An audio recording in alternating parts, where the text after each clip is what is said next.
ఆధారాలతో బహిరంగ చర్చకు రావాలంటూ మాజీ కౌన్సిలర్ కోనేరు నాగేంద్ర ప్రసాద్కు సవాల్ విసిరారు నందవరం టీడీపీ నాయకులు గురురాజా దేశాయ్.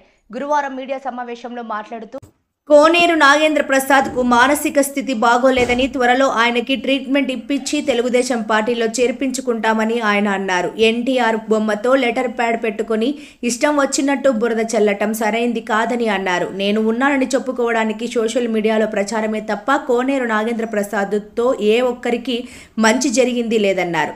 ఎమ్మెల్యే జె నాగేశ్వరరెడ్డి పైన విమర్శలు చేస్తూ అబండాలు వేయడం మానుకోవాలన్నారు. రెండోసారి ప్రజా తీర్పుతో ఎమ్మెల్యేగా గెలిచిన బీవీ పైన అసత్య ఆరోపణలు చేస్తే ఊరుకునేది లేదన్నారు. తన దగ్గర ఆధారాలు ఉంటే సవాల్ని స్వీకరించాలన్నారు గురురాజా దేశాయ్. నాగేంద్ర గారి గురించి చాలా కొన్ని ఆయన ప్రతిసారి ఫేస్బుక్లోను, వాట్సాప్లోను, సోషల్ మాధ్యమాల్లో, సోషల్ మీడియాలో ఆయన కొన్ని దుష్ప్రచారాలు చేస్తున్నారు.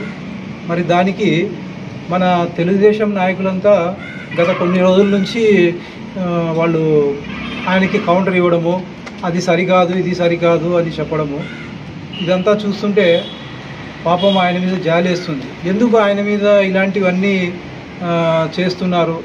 మరి ఆయనను గతంలో సస్పెండ్ చేశారు. మరి ఆయనకి మానసిక స్థితి బాగాలేదు, ఆయన పరిస్థితి బాగాలేదు. మరి అలాంటప్పుడు ఆయన ఎన్నో ప్రయత్నాలు చేస్తున్నాడు. ఆయన జీర్ణించుకోలేకపోతున్నాడు. ఇప్పుడు పార్టీ నుంచి సస్పెండ్ చేశారు, మరి ఆయన జీర్ణించుకోలేకపోతున్నారు. మరి ఆయన ఎన్టీ రామారావు బొమ్మ పెట్టుకుని ఆయన కొన్ని మామూలుగా లెటర్ హెడ్ మీద ఆయన సోషల్ మీడియాలోను, పేపర్లలోనూ రావాలని చెప్పేసి, అంటే తన ఉనికిని గుర్తించుకోవాలని చెప్పేసి మరి బీవీ జయనాగేశ్వరరెడ్డి గారి మీద, మరి ఆయన తెలుగుదేశంలో ఉంటే తెలుగుదేశం పార్టీకి ఎందుకు మచ్చ తెస్తున్నారు ఆయన? మరి ఏదో ఎత్తిపోతల పథకం గురించి కానివ్వండి, ఈయన మన ఎమ్మెల్యే గారు జయనాగేశ్వరరెడ్డి గారు స్పందించలేదని చెప్పి ఇవన్నీ ఆయన మాట్లాడుతున్నారు. కానీ పాపం ఆయనకి మతి స్థిమితం సరిగా లేదు. మరి మనమంతా అర్థం చేసుకోవాలా, మన తెలుగుదేశం పార్టీ నాయకులందరూ అర్థం చేసుకోవాలా ఆయన విషయం గురించి. పాపం ఆయనకి బంధువులు ఉన్నారో లేదో, మరి వాళ్ళ వెల్ విషర్స్ ఉన్నారో లేదో, మరి ఆయనకి చెప్పాలా. ఆయనకి మతి స్థిమితం సరిగా లేదు, ఆయనకి ఆరోగ్య పరిస్థితి బాగాలేదు. మరి అలాంటప్పుడు ఆయన తన ఉనికిని చాటుకోవడానికి మరి ఏదేదో చేస్తుంటారు. మరి నేను ఒకటే చెప్తున్నాను, తెలుగుదేశం నాయకులకు అందరికీ చెప్తున్నాను, మేమంతా కలిసి ఆయనకి కొద్దిగా మంచి హాస్పిటల్ చూపిస్తే బాగుంటుంది. మరి ఎన్ని ప్రయత్నాలు చేసినా కూడా ఆయన ప్రతిసారి ఇలాగే చేస్తున్నారు. మరి ఏం చేస్తాం, పాపం ఆయన ఆరోగ్య పరిస్థితి బాగాలేదు.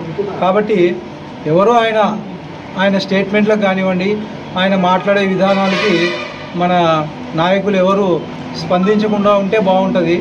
మనం ఒక సోషల్ యాక్టివిటీ కింద ఆయన ఎవరైనా కావచ్చు, క్రితంలో ఆయన తెలుగుదేశం పార్టీ కార్యకర్త కాబట్టి ఆయన సభ్యత్వం తీసుకున్నారు. మరి ఆయన మనవాడే అనుకుని ఆయనకి మంచి డాక్టర్కు చూపించాలని చెప్పేసి నేను తెలుగుదేశం నాయకులందరికీ నేను విజ్ఞప్తి చేస్తున్నాను. కాబట్టి ఆయన విషయం ఇక్కడికే మర్చిపోవడం మంచిది.